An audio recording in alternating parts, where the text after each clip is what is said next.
You're listening to Scribble Talk, a podcast for bid and proposal professionals. My name is Bhaskar Sundram, and with my co-host Ashley Case, we will be sitting down with the industry veterans to share their stories, discuss their career, and learn how to make an impact in the industry. Today's guest is Ginny Carson. Ginny is the Director of Business Development Resource Center at Lifecycle Engineering. BDRC functions include BD process development and support, competitive and market intelligence research, opportunity identification and development, account management, capture planning, and proposal support. Lifecycle Engineering provides engineering solutions that deliver lasting results for private industry, public entities, government organizations, and the military. Ginny has BS Graphic Communications at Clemson University and is professional level certified at APMP. So welcome, Ginny, to Scribble Talk. Great to have you with us. I'm excited to be here. Thank you. Ginny, let's start from the very beginning. Ginny, where were you born? And let's talk about your high school and early education. Well, I was born very close to where I live today. I was born at a hospital called Roper Hospital in downtown Charleston, South Carolina. My dad was actually a pharmacist in that hospital, and I think he had been working there less than 3 months when I was born. But I grew up on an island just off the coast of Charleston, South Carolina called Isle of Palms.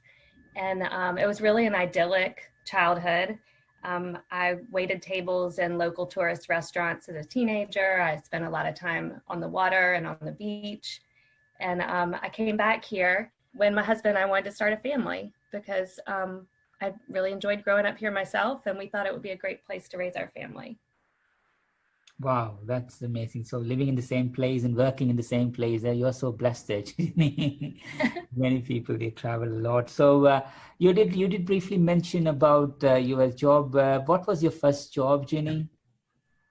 Oh gosh, I babysat as a teenager, but the first real job I had with taxes and paychecks and things was I started out as a hostess in a restaurant.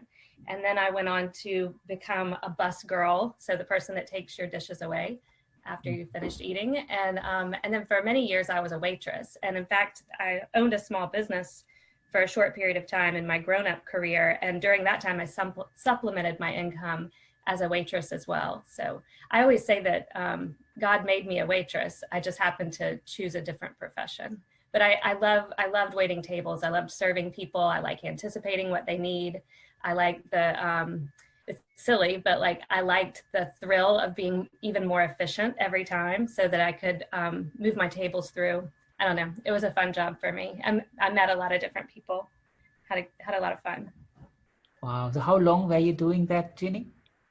Oh gosh, off and on from the time I was probably 15. I started out as a hostess. They wouldn't let you wait tables till you were 18. Mm-hmm. And then I think I was almost 30 when the last time I waited tables, and I'm 44 now. So off and on, and who knows, maybe I'll do it again in my semi-retirement. Do you have any pleasant memories of spending 15 plus years being a waitress, and any interesting memories there? Well, Charleston has become much more of a destination worldwide in the last few years than it was back when I was waiting tables. I think if I was a waitress today, I could tell you stories of meeting celebrities and that sort of thing. But no, for me, it was just a lot of families that were here on vacation would come into the restaurant. And I just always looked at it like I got to make their vacation a little bit better if I did a good job serving them their food. So yeah, I don't have any real brushes with celebrity or dramatic moments. The kitchen staff and the wait staff always had this, no matter where I worked, had this tension really. And it's funny, I talk about it in bid and proposal management. There's the front of house tension with the back of house tension. So as a waitress, you're front of the house. You face the customers. You're the face of the establishment. And the staff in the kitchen it's called back of house, and they're preparing the food. They're doing all the meaningful work. But I see the same tension between sales and operations in the bid and proposal environment. A lot of times when a project or an opportunity comes through capture, the salesperson is making promises, and then when it comes time to write the proposal, that program manager has has to be able to support the promises that were made in capture. So I get to witness that same, it's just the same tension, it's just on a different level in the bid and proposal industry. Wow, that's fascinating. And was it always the same restaurant, or did you work in different restaurants? I worked in different restaurants, but only a couple. So wherever I was, I tended to stay there. So the one that I worked in as a teenager was what we would call a little tourist trap restaurant. It was right as you landed on one of the islands, and it was just a great place for big families to come. But you get to know the management, and you get to know the staff, and you get to know the menu. And I was pretty comfortable there. And then in my career days, when I was supplementing my income with waiting tables, I worked in a real high-end restaurant on the peninsula in downtown Charleston. And that was a whole different class of clientele. And I loved it for different reasons. So I don't know, I have a competitive spirit. And the second restaurant, they used to have competitions among the wait staff about who could sell a certain bottle of wine or who could sell the most of the special. And the way I remember it, I always won.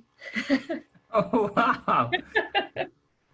How do you sell a bottle of wine or a spirit to a customer? Oh, you just talk about how great it is. And I don't know, it was a fun challenge. Wow, it's super impressive, Ginny. I mean, we can talk about this is more interesting than the proposals. Come on. Probably, yeah. So after like 15 odd years as waitress, what brought you into the proposal world? Well, I studied graphic communications, as you said in your intro. What that ended up being was a degree in printing, basically, from my undergraduate education. And I went into sales immediately after graduating. I sold for a printing company, and my customers were advertising agencies or outdoor billboard companies or any company that had a fleet of vans or buses. We would sell them the printed material to go on those. So I did that for maybe 5 or 6 years. And then when my husband and I decided to move back to Charleston, I was able to work that job a little while remotely because I traveled a lot in my sales role. And then when we started our family, I opened a small business, and I thought I was going to do graphic design for local businesses around Charleston. And I started out that way, but what I learned when I started working with my customers is that they didn't really want me to design a brochure, what they really needed was a better way to brand their business, or they needed a total ad campaign. I'm sorry, my dog is making noise. No worries, no worries. What I found when I owned that small business is that I was better at interacting with the customers and designing these campaigns. And then I would hand off the actual design work to a professional designer. So that was once I realized I could do that, I was able to do a lot more work because I could hire multiple designers to be designing all the time. And then I was interfacing with the customers. And that was a great small business for me. And we had a significant recession in the US in like 2008, 2009. And I learned in that moment, in that season, that a lot of my work was rooted in one industry, and that was the real estate industry. So I thought I had a diversified portfolio of clients. I had flooring companies, I had fixture companies, I had construction companies, and I had builders and developers. But really, when the real estate market felt that hit, all of my customers had a hard time paying their bills. And the tragedy was they were continuing to order services from me and my team, but they were unable or unwilling they were just under pressure, and they weren't paying their bills on time. So I was working really hard and not getting paid. And I couldn't make ends meet anymore. So I dusted off my resume and I put it out, and a little company called Lifecycle Engineering hired me, and they brought me in to do business development support. I didn't know what that meant, but I knew it had something to do with sales and marketing. And boy, I've learned so much. That was 11 years ago. And I've just been trying to help Lifecycle Engineering solve problems since I got there. And that has led to me learning this whole bid and proposal process. We've implemented at Lifecycle Engineering a phase and gate process since I've arrived. And it's been a mad adventure. Wow. As you rightly said, 11 years with life cycle engineering. How did your role evolve from where you started to where you are now, Jenny? Well, when I came in, so the company was founded in 1976, the same year I was born. And when I came in, they didn't have, although they were a 30-plus-year-old company, they didn't have a formal process for business development. They had always grown their business by delivering really great services and getting referrals based on their high quality delivery, and then growing the business that way. But there was no way for the leadership of the company to track the trajectory of growth of the business. And so I came in as a support person to the business development team, but I quickly realized that there were some problems with, the ability to forecast where the business was going and what the pipeline looked like. And I started doing some research to figure out how we could improve that and give leadership. Leadership was frustrated because we were having overall, we were having growth, but that growth was uncomfortable because we didn't really know when we would have to staff up in a major way, or when we would have a minor downturn. So that's how I found APMP, and I started studying the resources and products that APMP put out, and I thought, my God, somebody has written down on paper all of these hard lessons that I had to figure out on my own as a salesperson, in my earlier career. And there's actually a formula, there's a process. You can do this repeatedly every time. How amazing. And so I started bringing that into play at Lifecycle Engineering, and that resulted in us standing up not only the phase and gate process that I mentioned, but an actual bid and proposal center, which is the team that I manage today. So there's just 3 of us. We're a small team, but we have a lot of hustle, and we do a lot of work. I think we'll probably be growing that team in the near future if the company continues to move at the pace that we're moving towards growth. Wow, that's a great work environment I'm hearing, Jenny. It really is. It's super fun. So, Ginny, I think, it's an amazing, story, for 15 years of Waitress career, switching to your proposal and now thriving in proposal. And even you became the chair of the industry body in proposal. That's a massive journey. So, in your own opinion, what do you think are your key achievements so far? Personal and professional, you can add both, yeah. My key achievements. I would say, well, personally, let's start there. My marriage and my family, my children, I treasure that, and I'm grateful for it every day. I'm grateful that we've been able to build a happy home that where we can rest and rejuvenate and inspire each other and challenge each other. I mean, that is something that I take a lot of pride in, and I treasure it, and I protect it. So I think that that's something that not everybody has, is a place to be heard and supported. So personally, that's definitely an achievement. And then I would say that professionally, the relationships that I've built professionally I'm really pleased about, and I count those among my key achievements. As you said, leading APMP last year, that's definitely a market event from the association that really gave me my footing in my role that I have today, and continues to give me materials and resources and education that help me do my job better. It was such an honor to be able to give back to that association through volunteering. And I'm just so grateful that season in my life took place in 2019 and not 2020. I talked to Mike a lot. Mike Walsh is in the chair role now. And boy, he's had some curveballs this year. He is, he's doing a beautiful job, but I don't know. I'm just really pleased that I was able to be in that spotlight in a year that was not 2020 with COVID and everything else. And I would count key achievements as well, implementing what I consider to be, and I know it is through APMP, a best-in-class business development process at Lifecycle Engineering. I mean, we have great data. We have the ability to forecast where our business is going. We can look back and learn from our lessons historically. Not every project is easy or beautiful, but we can learn from them. And then I would finally say a key achievement was for several years, I chaired the MRC, the Member Research Committee through APMP. And while I was in that role, we produced 2 surveys that I thought were, they really impacted my viewpoint in my career. One was the ethics survey, and the other one was the benchmark survey. And the ethics survey really revealed that folks in the bid and proposal industry are really stressed. It makes sense given that it's a deadline-driven environment, but there's a lot of personal weight that people that do this job carry. And I really chose to focus my year in 2019 on nurturing the ability of every person who's a member of APMP to have access to resources and the encouragement and the support through their network through APMP to restore themselves and take good care of themselves.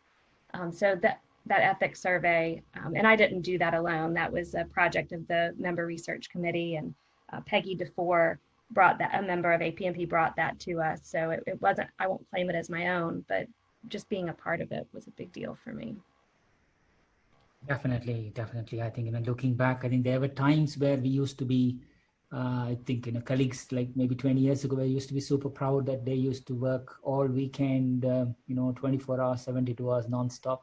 Right. I think it's a culture change, Ginny, what the industry body has done, and to just bring back that normality to people. Hey, you know what? You don't need to be proud that you ate pizza 6 days a week and worked long and late. Exactly. You're doing it wrong. Yeah, this is not something you should be proud of. And even culturally, I think to accept that's not a cool thing to say anymore. Right. It's a journey. That's brilliant. So when did you become a member of APMP? I had to look that up when I was preparing to speak with you. And the APMP website says 2012. So 2012 was when I joined APMP. Got you. So 2012 and all the way up 2019 when you were the chair. Can you share some of your memorable moments at the APMP? Oh, sure. I think anytime we have the opportunity to attend Bid and Proposal Con, that's always a fond memory. It's funny, I think it's unique to the bid and proposal industry, the way we find camaraderie among one another when we get together.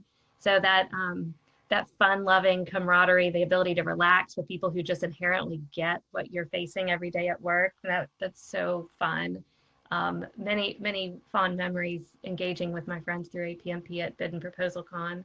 And then I would say that the opportunity to serve on the board is a huge memory for me, and also seeing the way the board has evolved since 2015 was my first time having any exposure to the International Board of Directors, and just seeing the way that the maturity of the operations of the board has moved forward from 2015 to today. It's amazing. The roll up your sleeves activity that each board member is engaged in between board meetings is tremendous. And it's not, back to the point of like, don't work yourself to death. Those board members aren't crushing themselves. They're leading other teams of volunteers and inviting the broader community to get involved and get engaged. And then all of those activities roll up to a strategic plan, which was well thought out, multi-year. So it's just amazing. I was told early in my sales career that I would have the opportunity maybe once or twice in my working career to be part of a high performing team. And I definitely count my engagement with the APMP board and seeing the way that group of very intelligent people is able to move these initiatives forward. If that's not the pinnacle of a high performing team, then I'll be shocked when I see it later. But I really think that this is the moment that person was talking to me about back in my early sales career. That's brilliant. And over these years, I think 2012 when you started, I think is the year Rick Harris also came on board, maybe around 1 or 2 years, plus or minus, I think. Is there any memorable moments working alongside Rick? Oh my gosh, so many. So I think he was maybe, let's you say 1 or 2 years in when I was at my first Bid and Proposal Con International, and that happened to be in Atlanta. And I had gone out to dinner with my colleagues that I had traveled with. And also, I don't think we had dinner with Charlie Devine, but I had run into him later. And we came in and Rick Harris was just holding court in the hotel lobby. And my friends and I sat down with him and we talked for hours. And I mean, I listened to his podcast that you recorded a few weeks ago, and he's just got so many stories, and we laughed, and that just meeting him is a very fond memory. And then I'll share this too. Last year, I went with him when I was in the chair role to the UK for their conference, and it was an awesome experience. But while I was there, I had a series of problems. Actually, the week before I traveled, I left my credit card in a restaurant in Washington, D.C. Oh, no. So I had to order another one, and it did not arrive before I flew to the UK. And my husband and we don't use debt at all. We just use debit cards, and we have one debit card to a savings account and one debit card to a checking account. So I'm flying to the UK with my one debit card that goes to my checking account, my family checking account. And the first time I used it, either as I was leaving the Charleston airport or when I arrived in the UK, the number was compromised and I started getting notifications from my bank. So I had like $100 in cash.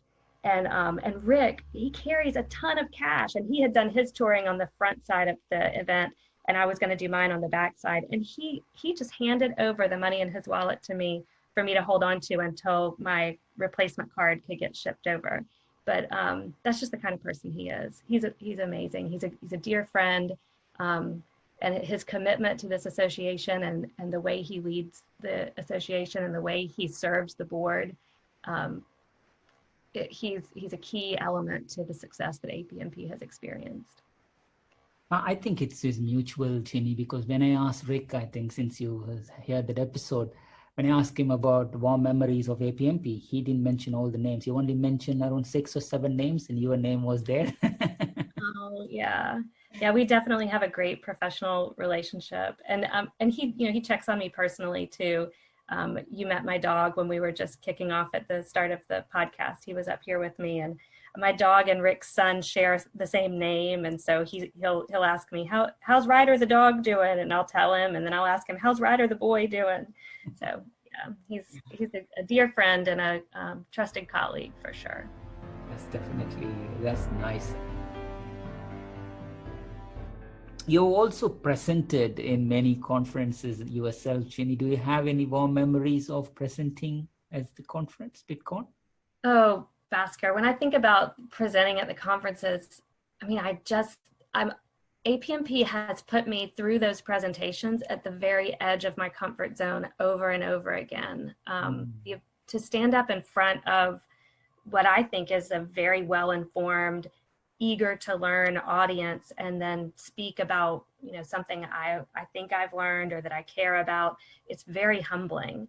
And I feel nervous, and that it's exciting, but I'm so glad I've had that opportunity. And Meg Dwyer is a longtime member of APMP, and she and I met early on, and she gave me the opportunity to speak at SPAC, which is the Southern Proposal Accents Conference. It's a conference in Atlanta, Georgia every year. That's a combination of the Florida chapter, the Carolinas chapter, and the Georgia chapter.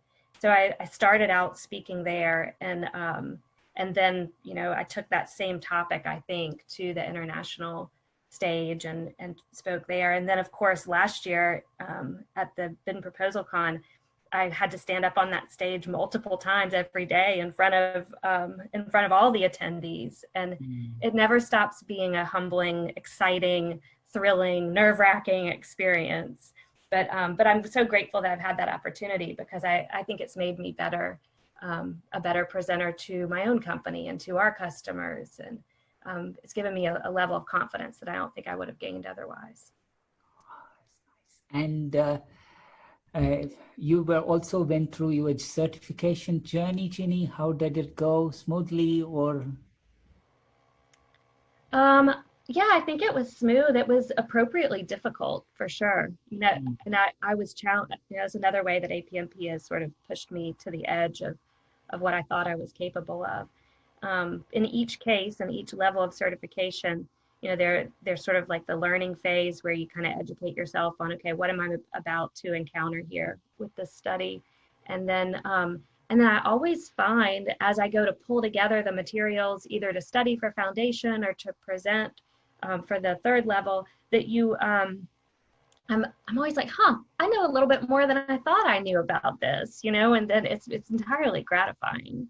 But it's not easy and it's not simple. But I encourage anybody who's considering the certification to make time for it. It's hard to make time for things like that for ourselves, but totally worth it. I learned more about myself and about what I had accomplished, and it's made me better in my role going forward, having gone through the process of being certified. And I make all of my employees go through the certification process too. I just think it's intensely valuable. Definitely, Ginny. I think there are a couple of points that I noted when you were talking. One is Rick carries a lot of money. I think our listeners might be interested on that next time when they. Whoops. So please do find Rick and use him effectively. And that principle that you said, the no debt principle, that's fascinating because I don't think I've ever used my debit card. And what triggered that principle, Jenny? Well, when I had to close my small business, we got into some financial issues. I mean, I was the breadwinner for our family. And when that business encountered the trouble that it did, we were struggling to make ends meet. And I ended up having some loans as a result of that we had to pay back. And I just hated the idea that our family owed money. And once we got through that, we went on a journey and we decided we would not borrow money anymore. So if we can't afford it, we just save up until we can, and then and we get it. I actually teach through my church. I've taught classes on personal finance, and it's a Dave Ramsey class. Some of the U.S. listeners may know that name, but he's a money guy. He talks about how to get out of debt and how to enjoy life. And I believe in his principles to the point that we've applied them ourselves and I've taught them to others. But it's a beautiful way to live when you don't owe anybody any money. What's ours is ours, and we can stand on our own 2 feet, and we don't have to. I'm not going to work to pay the bills for something I've borrowed for. I think you have set a standard for everybody, most importantly to me here, Ginny. So it's something that I'm going to take it personally and follow your footsteps. Just before the podcast started, I mentioned that you came back after a run. So how long have you been running, and what's the furthest you have ran? Oh, that's a really good question. So I started running cross country in high school. And I didn't really know what the cross country sport was all about, but several of my friends were going to run cross country. So I said, okay, I'll do that too.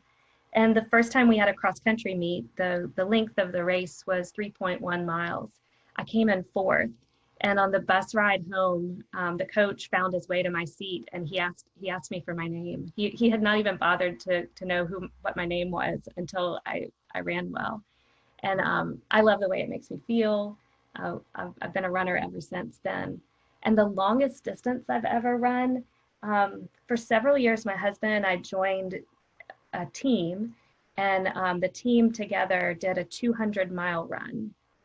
So sometimes one year we did a team of five people, and together we accomplished in a relay fashion the 200-mile run. And so that was over a couple of days. I ran 37 miles, I think, and I won't be doing that again. It was punishing. But my favorite distance is I like a 10K. And I've done marathons, I've done half marathons, but 10K feels right for me at the age of 44. I say these days I run to stay healthy from the shoulders up. Just keeps my head in the right space. And how often do you run, Ginny? And do you have a particular time that you run? I'm better in the morning. I prefer to run in the morning. My run today was I slept in, which is unusual, having the day off. So I ran a little bit later this morning, and it was just too hot. there's a group of friends that I've been running with for almost 10 years, and we run at 5:45 every Wednesday morning. There's an iconic bridge that connects downtown Charleston to Mount Pleasant, one of the, just on the other side of the Cooper River. It's called the Cooper River Bridge, and we run that bridge every Wednesday.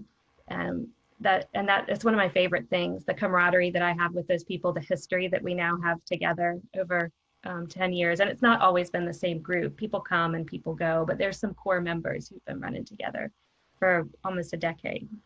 So yeah, I'm a morning runner. Wow. And you are a group of people. And Ryder. So let's talk about Ryder. And how old is Ryder again, Ginny? Ryder's my new dog, actually. We got him during COVID quarantine. Oh, really? Yeah, he's 3 years old.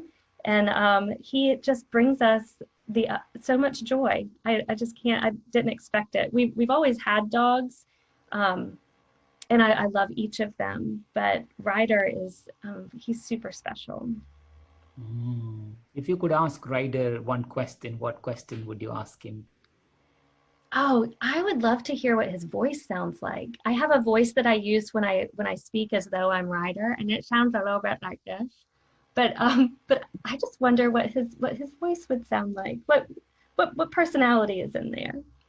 Nice, that's amazing. So you did mention that you are a morning person. So if a genie grants you 3 wishes, what wish would you ask the genie? Oh, do I have to come up with 3 of them? Oh, yeah, if you can, yes, please. Oh man, I get 3 wishes. Well, I try to be a positive person, Bhaskar, but I always have in the back of my mind, I'm a risk analyst too. So I'm always looking at, what's the risk? So probably one of my wishes would be to assuage whatever risk I feel is a threat to my family, whether that would be like for our health or our ability to stay safe. I think I would probably use one like that. And then my next wish would probably be something about once I know that we're stable, it would probably be something that we would want to do for the community.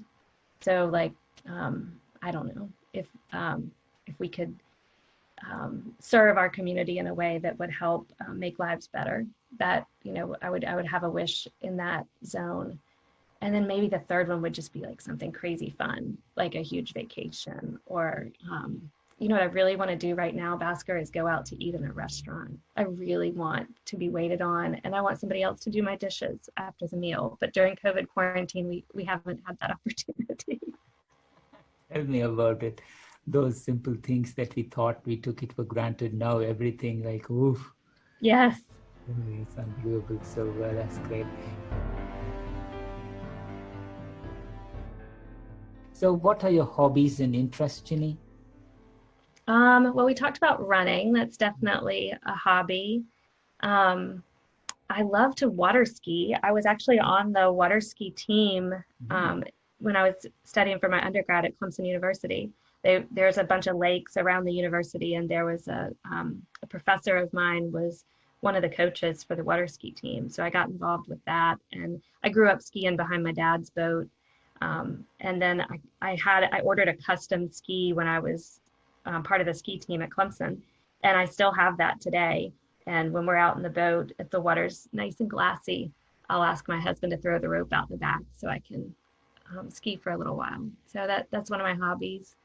I'm learning to fly fish, which is super exciting. I took a trip with some friends about a year ago, and the gentleman who we traveled with is an avid fly fisherman, and my husband has done it enough that he had some equipment, but I had never gone myself. But it was absolutely serene to stand in the middle of a river. This was up in North Carolina. And so we stood in this rocky river. You have these special boots that are felt bottom so you don't slip on the rocks, and the water is running all around your legs. And you whip the long line of the fishing rod back and forth until you place it exactly where you think the fish might be. And the little fly sits on the top of the water, and lo and behold, you can catch fish that way. It's such a thrill to like go through all of the steps of getting there, climbing into the right spot, trying to think about where the fish might be, tying the proper fly onto the end of the line, and then placing it. And man, when that all comes together and a fish hits that line, there's really no other feeling like it. Wow. And I think while you're talking about it, I was visualizing, I was literally standing next to you, Ginny. Maybe you missed me there. So how long did it take for the first fish to be caught? Oh, I caught my first fish on day 2. Everybody else caught a fish. It was funny. The first day we went out, we went into a stocked lake where like they'll actually bring fish from a farm and drop them into the river. And it takes a little while for the fish to kind of snap to and start living like fish because they've been eating corn in a farm environment. So that first day that my husband and our 2 friends, they were just plucking fish out of the water and I could not make it happen. And then the second day we went to a different place and it was like a little bit more wild. And I was the only one that caught a fish that day, which was, as I said, such a thrill.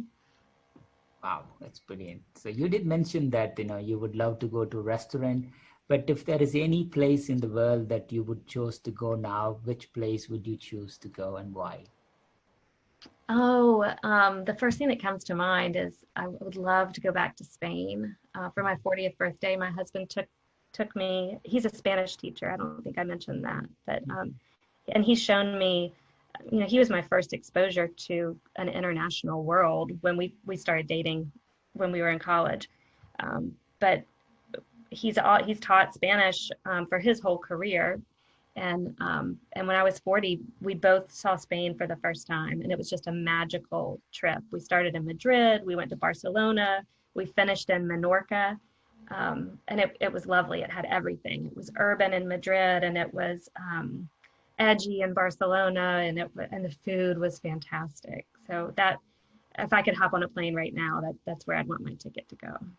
Wow, it's a beautiful place, definitely. And do you cook Spanish food at home as well, or? We do actually. My husband has some like beautiful Spanish cookbooks, and he's perfected his paella, and from my view anyway. And a lot of the same food that we enjoyed, especially in Barcelona, we have access to here with the fresh seafood and that sort of thing. I kind of want to learn to make octopus. So I've seen it in the store. I'm totally intimidated by it, but heck, while we're in quarantine, we might as well figure that out, right? Definitely. I think paella is my favorite food as well. And when my friends do visit me, that's the food that I cook for them. That's awesome. Well, you'll have to cook it for me one day, please. Definitely, Ginny. So in addition to Spanish food, do you have your favorite foods? What are your top 3 favorite food? Oh gosh, anything fresh. We have some of the islands around Charleston are farming islands. So they'll have, I'm sure I do this anywhere, but they have farmers markets. So, and I missed that during quarantine, but you can still order boxes of farm fresh vegetables and fruits. So anything that's grown locally, I think just tastes so good. The flavor is entirely different. I know I'm kind of cheating the question just by saying I like fresh food, but I like farm fresh food. I like seafood a lot. Sushi is one of my daughter and I. My daughter's 16 years old, and she and I love to go out for sushi together. Well, my wife, she's a sushi chef. Is she really? I'm totally coming to your house for paella one night and sushi another night. Definitely. Yeah. So yes, that's great. So what's the naughtiest thing you have done in school? Oh my gosh. I have a long list of things to choose from to speak about, Bhaskar. I was a bit of a mischievous child. The naughtiest thing I've done in school. In 5th grade, so in the US, and we changed schools. We go to school for 12 years, but you go through 5th grade. So kindergarten through 5th grade is called elementary school, and then 6th, 7th, and 8th is called middle school, and 9th through 12th is high school. And when I left 5th grade, I actually orchestrated my friends and I to put Vaseline on the toilets in the girls' bathroom as a prank. And it seems so ludicrous, but at the time that was how we were going to leave our mark on the school. Now, why we couldn't leave our mark on the school by, doing a great public service project or learning some good information, that didn't cross our minds. But vandalizing the bathroom seemed like a great idea, so we did that. And of course, we got caught. And my mother was a teacher at that elementary school, and I was just so petrified that she was going to find out. And did she find out? I don't think she did. The principal was a good friend of hers, obviously her boss, and but he also was just super kind to me. And I asked him if he was going to tell her, and he said he would only tell her if she asked him specifically if I did it. And I don't think she ever did. But I don't know what was worse. I had to walk around in fear that she might know or that she might find out. It may have been better just to fess up and get in trouble for it. I'm a much better behaved adult than I was as a child, for sure. I hope your mom is not going to listen to this. Do you want me to edit this particular part? Oh no, it's all out there now. We have great fun when we get together. Stories will start rolling about things mischief I got into as a kid or as a teenager, and she laughs and rolls her eyes. I think she's just grateful I survived. Yeah, that's nice. So I know you told me that you love boats and you just do diving from there as well. But if you were a captain of a boat or a pirate ship, let's call it, what would you name your pirate ship, and what title would you take for yourself? Oh, that's so fun. Well, we just got a new boat. My family did. It's another one of our ways that we're entertaining ourselves during quarantine. My husband found a boat that he liked and went and picked it up in North Carolina. And he's going to name that boat Sweet Virginia, which is, my name is actually Virginia. Ginny is short for Virginia. And I love the Rolling Stones, Bhaskar, and one of my top favorite song by the Rolling Stones is this acoustic version of their song Sweet Virginia. So I think that's definitely the name of the boat. And I don't think I'm the captain. I think I'm the first mate on the boat. I have to be in charge of so much. I don't know. I feel like at work having to orchestrate things and to oversee things is a big stress. When I'm on a boat, I just want to be somebody's first mate and be told what to do and maybe drop back into my waitressing days a little bit, take orders and execute a plan. That sounds like a plan, 100%. So when you're on your own, do you have a music that you listen to, and do you sing any songs just when you're alone? Yes, I only sing alone, Bhaskar. That's best for everybody, I think. But I like folk music. I like the Rolling Stones, as I said, and there's some folk bands that I like to listen to.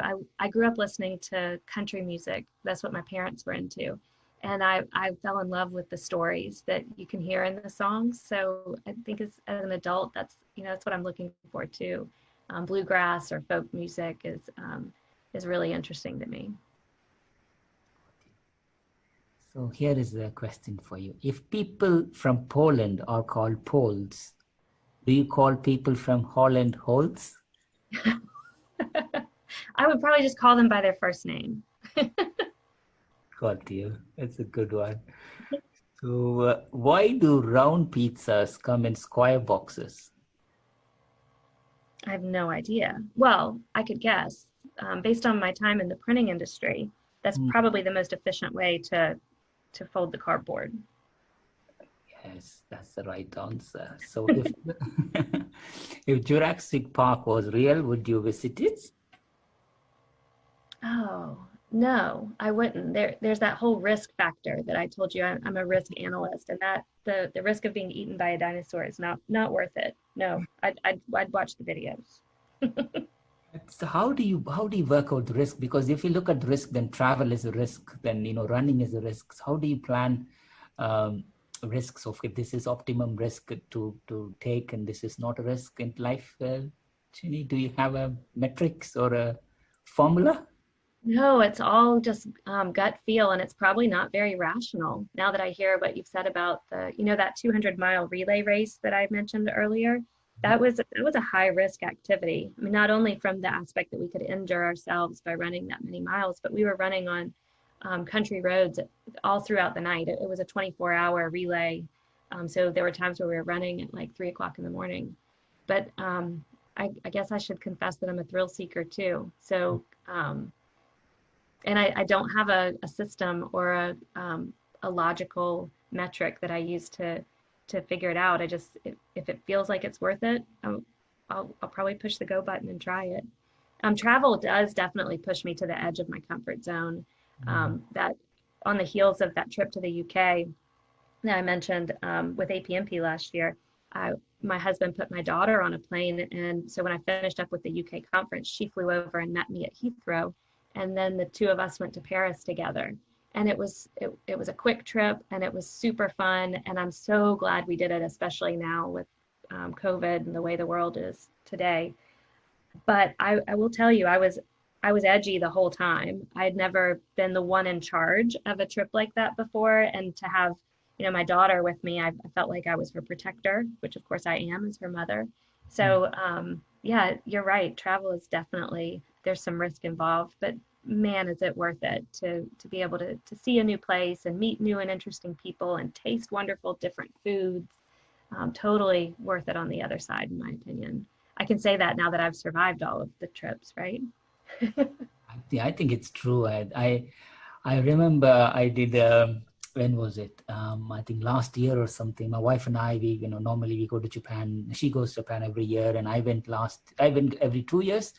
And we were just talking about in one of their historical places. And when I'm in Japan, I don't carry anything. My wife carries my phone, my wallet, everything. And I just said, okay, let me go for a wander around. And I went, and 5 minutes later, she went for the other side looking for me, and we both got lost. It's like a very big place full of woods. Wow. And there I am, totally without anything. I mean, I don't have anything, and I know I can speak Japanese to a certain extent, but it's not as fluent as it used to be. Mm-hmm. I don't have money, I don't have identity, I don't have anything. But funnily enough, it took me 1.5 hours. We were just walking around from one place to the other, and I managed to find her. Oh my gosh! How fortunate that you were able to find her. Yeah, in my mind, I was just thinking, okay, what's the next step? So I need to find somebody who can speak a little bit English, or I can use my Japanese to go and tell them this, and then take me all the way to Osaka, because this place is like 90 minutes away from where we are, and then take a train, get some money, or call my in-laws, ask them to come and take me. It's a funny thing. It's a funny thing. I mean, like, yeah, anywhere things can go wrong, but I just thought I'd share that. That's brilliant. No, I think that's such a good story. And what a great reminder of how dependent we've become on our cell phones. I had an experience where I took a trip with some girlfriends to run a race, and it was a marathon. And when I finished the marathon, my phone had gotten wet during the race, and it wouldn't work. And everything about the trip was stored in my phone. My girlfriend's phone numbers and the address of where we were staying. And very quickly you can be humbled in a situation like that, just because of one piece of equipment. Definitely. What's one trait you like the most about yourself?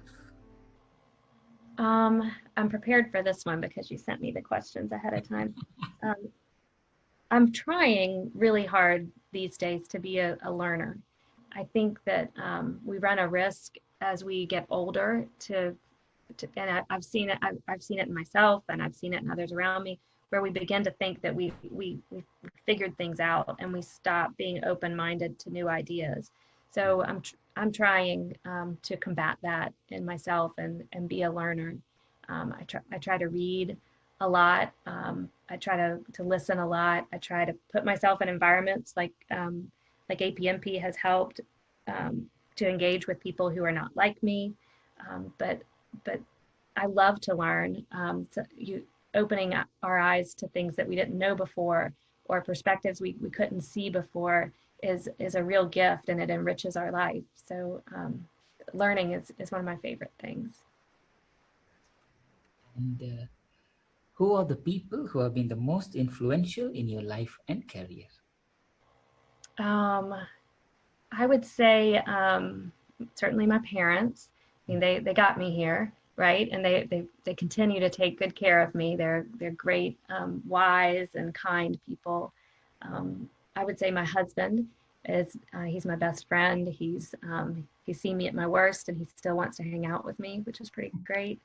Our kids are pretty great, pretty special. And then professionally, I would say that Charlie Devine and Howard Nutt have been huge influences in my career. I didn't mention this earlier, but early in my time at Lifecycle Engineering, they came to Lifecycle Engineering. We hired them to do a business development maturity assessment of our business development practices.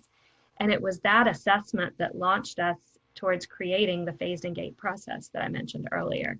So and I didn't even realize their association with APMP. It wasn't until a couple of years after that I found APMP, and then ran back into Charlie Devine and Howard Nutt.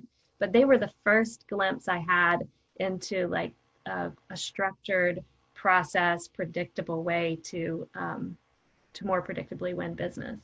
And they both had such excellent careers. I mean, they're fun-loving, interesting people on a personal level, but what they've been able to do with their careers and through APMP is just truly inspirational.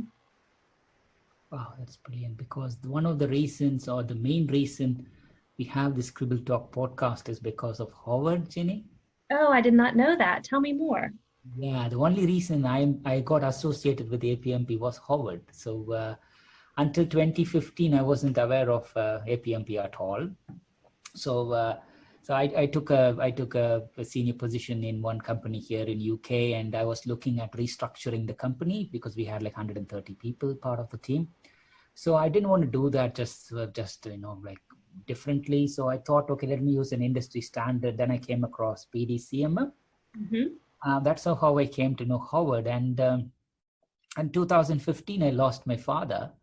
And at that point, Howard said he wasn't feeling well. So I traveled to Boston to Bitcoin just to meet Howard. I had no intention to attend APMP, anything. Oh my goodness. The only reason I came to Boston was because Howard told me that he is coming to Boston for the Bitcoin.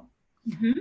And I had a direct flight from London, so I came to Boston. Then while I was in Boston, I was standing with Howard on the BDRC Institute, the stand, as they call it, mm-hmm. or the stall.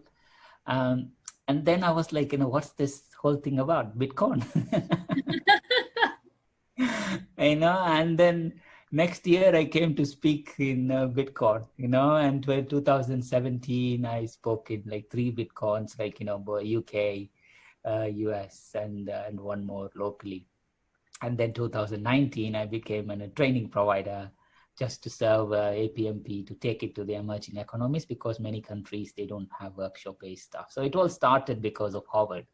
And then I realized that we need to document the legacy, because, everybody has contributed so much. Mm-hmm. And that was the reason you have Howard as episode number 1 in Scribble Talk. Oh, I didn't realize that. And that's not one I've heard. So I'll have to go back and find that. I'd love to listen to it. Yeah, and you wouldn't get much out of it, because for the very first episode, we were quite nervous, me and Ashley, because we haven't done the podcast ourselves. So there was no conversation. It was much more like a question answer session. So tell me about your life and career, Robert. Oh, okay, very good. Next. Oh, isn't it fun to see how we can evolve over time? That's it. So yeah, I thought I'll do that. Great. So who is the kindest person you know? This is not a creative answer, but it's my honest answer. My husband is the kindest person I know. He's hardworking. He always sees the best in other people.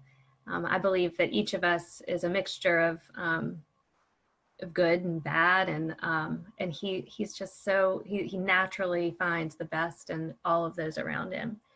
His kindness and his generosity is immeasurable, and he's a good partner for me. He helps me see the best in others as well, and I'm grateful to him for that. Wow, that's nice. And what's the best piece of advice you received, and from whom? I was thinking about this. I have several. Like the first thing that comes to mind is something my father was taught by a mentor in his career, his career in pharmacy. And he managed the pharmacy in the hospital where he worked. And he was told to just do the best you can with what you have. Don't get wrapped up in what you don't have or what you don't have access to, but make the most of what you do have access to. And I think about that all the time in my work life and career. So that's the first thing that comes to mind. And I'll share this too. One of my first managers, she was actually a manager in one of my internships in college. She told me, she gave me some good advice. You know, sometimes when somebody's about to give you advice, you just get that feeling that like, oh, something really important is coming my way. And you try and listen carefully. I had a moment like that with her. And she said, when you get your first paycheck after you've graduated, set aside part of it to have somebody come help you clean your house, and then never look back. Never stop getting that help so that you can make time for yourself to enjoy the weekend instead of cleaning your home on the weekend. So I don't know that I haven't always taken her advice. There have been times in our lives where we just couldn't afford that or we chose not to. But I thought that was a good philosophy kind of overall to sort of indulge yourself in some things that to allow you to take good care of yourself. Her name was Birdie, Berdie, Birdie, but she was a great manager. Yes. So what's the one thing you wish you had known when you began your career? I think my wish here is common for a lot of folks in the bid and proposal industry. I wish I had been more intentional about where I was going with my career. And I think at APMP, we've got some projects in the hopper where we're trying to help folks see the bid and proposal industry as a possible career earlier. But I just sort of found my way into it, like most of us did, and I think along the way, I wished that I had been more willing to ignite change and had more confidence in what I could do as an individual. Looking back, I think I tolerated some not so positive issues for too long because I didn't think that I could impart change. But over time, I've learned that I can, and I just wish I would have been braver earlier. Definitely, Ginny. I mean, we all look back and say maybe we could be slightly more, adventurous in our life to do more things. That's great. And what advice would you give someone wanting to pursue a career similar to yours? What advice would I give someone? I'll tell you, going back to that ethics survey and how in the responses in that survey, we saw the burden of fatigue and just personal weight that folks in this industry carry. It's a tough environment. It's deadline driven. You've got that front of house, back of house tension that I talked about before. And oftentimes people in our roles or in similar roles are stuck in the middle of that. Tempers can flare. So my advice to anybody who's coming into this industry would be to make time to take care of yourself. Nobody's you can't count on other people telling you, great job on this one, go take some time off for yourself. If we don't do that ourselves, then we'll find that we're in a non-sustainable situation where we're compromised in our final product because we haven't taken that care along the way. Definitely, Ginny, that's nice words. And as you know, we are in this COVID environment, lockdown. So what have you observed lately that reminded you that people are good? Oh, that's a good question. I had an experience, this is several years ago, but I think about it all the time. A good friend of mine biked across the continental US. He started in the Outer Banks of North Carolina on the East Coast, and he biked all the way to Oregon on the West Coast. It took him about 3 months. And throughout his journey, every day he posted a little journal or a blog post, and he would share it on LinkedIn with a couple of pictures. And I followed him, and some friends of mine through work and my personal life followed him as well. And, we would get up every day and wonder what Dan was doing, and we would read his posts. But Bhaskar, every day he encountered folks that supported him, just like you and I were talking about how you can find yourself in a vulnerable position when you travel. He was certainly in a vulnerable position being on a bicycle. And it just made me feel like people are inherently good when you encounter them on an individual basis, and when we encounter each other on an individual basis, instead of classifying one another into certain groups. Well, he's a man, or she's a Southerner, or whatever. But when you meet a person face to face, which we're having trouble doing now, but at least trying to understand them on an individual level, maybe via Zoom meeting like we're doing now. I think that's when you really can see the best in others. Definitely, Ginny. And who haven't you spoken for a very long time, and you hope that they're doing okay? I'm pretty good about, if I think about somebody, I'll shoot them a text message and just say, how are you doing? It's funny, the first thing that comes to mind when you ask that question is like my grandparents who've passed away. But like, I do wonder, like, how are they doing? Are they doing okay? I miss speaking to them. I miss the opportunity to do that. There is a point at which you can't shoot a text message to somebody, right? So true. I think, I did a time block webinar for APMP just after the COVID lockdown started. And that's the thing which I told people, because every Sunday, 9:30, my father calls me all the time. And now I don't have my father. And every Sunday when I look at 9:30, I always look at my phone. Yeah. And now there's no calls, and you wonder why nobody is calling and checking whether you're okay. It's and that tells you, we have limited time in this world, and when you're here, give your best and share your time with who you're concerned. It's such a moving statement for you, and every Sunday I get reminded about that all the time. So that's great. Yeah, well, I'm glad you had that relationship with him. It sounds like you two had a beautiful relationship. Thank you, Ginny.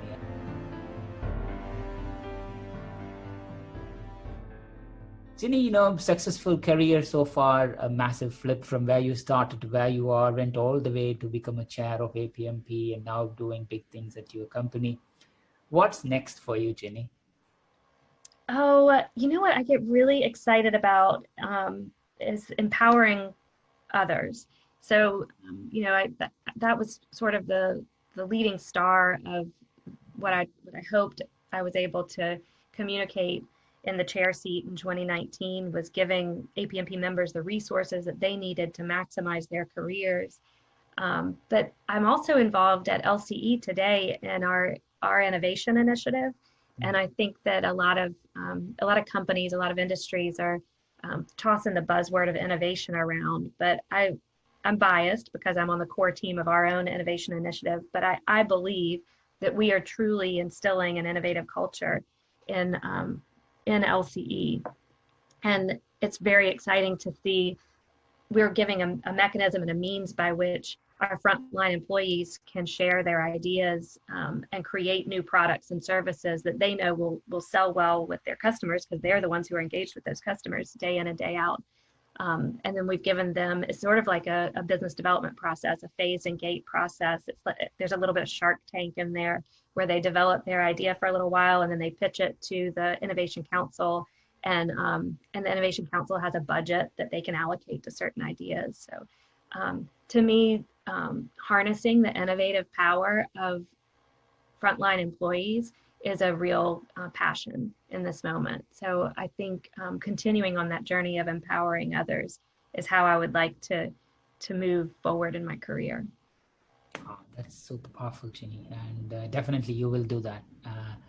Ginny, is there any part of your life or career, or is there anything else you would like to say in the last 1 or 2 minutes before we close?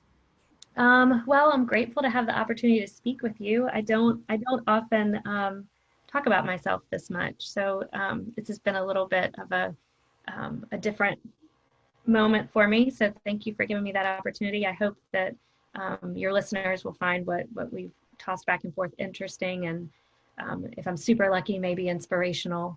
And I would like to say that I'm very grateful for the opportunities that have come my way through my engagement with APMP. And I'd like to encourage others to stay involved, get involved, stay involved, contribute, take advantage of the resources that are available. It's really an amazing organization, and I'm grateful to be a part of it. Thank you.